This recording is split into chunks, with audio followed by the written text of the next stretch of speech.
उत्तर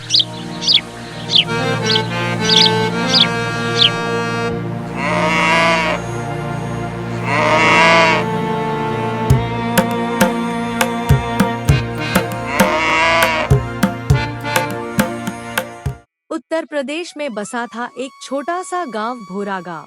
यहाँ के खेतों की मिट्टी में बसी थी एक औरत सीता, जिसकी आंखों में ममता का समंदर था और दिल में केवल अपने बेटे राजू के लिए सपने। सीता एक विधवा महिला थी। वह गांव की चौपाल में सब्जी बेचती थी। उसका तन तो थक चुका था, लेकिन मन अब भी जवान था। उसकी जिंदगी का एकमात्र उद्देश्य था राजू को बड़ा आदमी बनाना। राजू उस समय 10वीं कक्षा में पढ़ता था। गांव के सरकारी स्कूल में पढ़ने वाला सबसे होशियार लड़का था। हर परीक्षा में अव्वल आता। एक दिन गांव के मास्टर साहब ने राजू की मां से कहा, राजू तो शहर जाएगा और बड़ा अफसर बनेगा। सीता के पास जमीन बस उतनी थी जितने में एक परिवार की रोटी उग सके। पति की मृत्यु के बाद गांव वालों ने तो कई बार सलाह दी, शादी कर लो बहन, जवान हो, अकेले कैसे पलेगा बच्चा। लेकिन सीता ने सिर झुकाकर जवाब दिया था, राजू मेरा पति भी है, बेटा भी, भगवान भी, अब किसी और का सहारा नहीं चाहिए।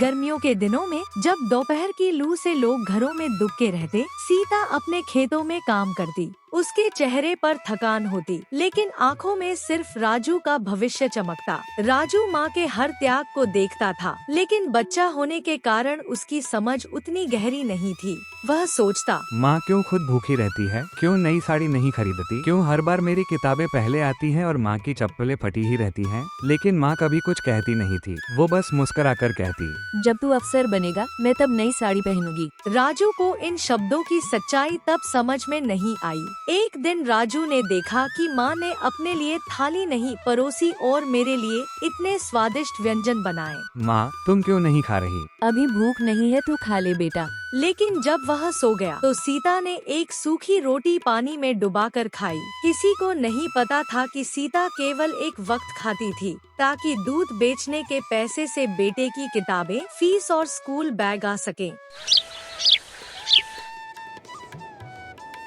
मैं तो सारी जिंदगी मेहनत कर लूंगी, पर राजू को किसी के आगे झुकने नहीं दूंगी। उसके पास पहनने को 2 ही जोड़ी कपड़े थे, लेकिन पढ़ने के लिए किताबें पूरी थी। स्कूल के बाद राजू खेतों में अपनी माँ की मदद करता था। माँ जब मैं बड़ा हो जाऊंगा तो हम भी अपनी जमीन पर खुद की खेती करेंगे। जरूर बेटा, बस तू मन लगाकर पढ़ाई कर। एक साल गांव में भारी बारिश और बाढ़ आई। खेत डूब गए, मजदूरी बंद हो गई। कई दिन तक सीता ने खुद खाना नहीं खाया ताकि राजू को भरपेट खाना मिल सके। माँ तू क्यों नहीं खाती? माँ की भूख बेटे के पेट भर जाने से मिट जाती है।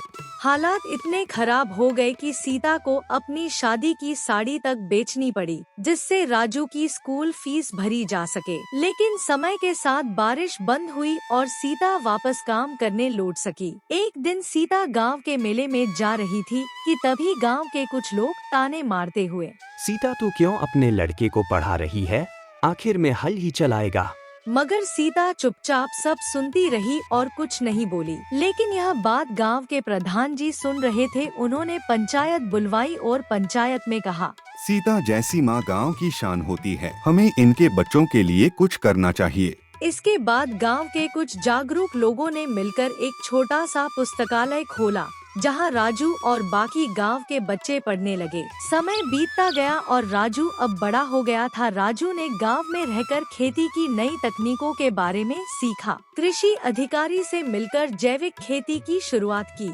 कुछ महीने में उसके खेत सबसे उपजाऊ हो गए। फिर उसने माँ के लिए एक पक्का घर बनवाया। माँ अब तू खेतों में काम नहीं करेगी, अब तेरी सेवा मेरी जिम्मेदारी है। मुझे कुछ नहीं चाहिए बेटा, बस तेरा मुस्कुराता चेहरा ही मेरी सबसे बड़ी दौलत है। अब गांव में जब भी कोई माँ अपने बच्चे को स्कूल भेजती है तो कहती है, राजू जैसा बनना है बेटा और मेहनत भी करनी है। सीता अब बूढ़ी हो चली है, मगर उसकी ममता और त्याग की कहानी आज भी गांव के हर बच्चे को प्रेरित करती है।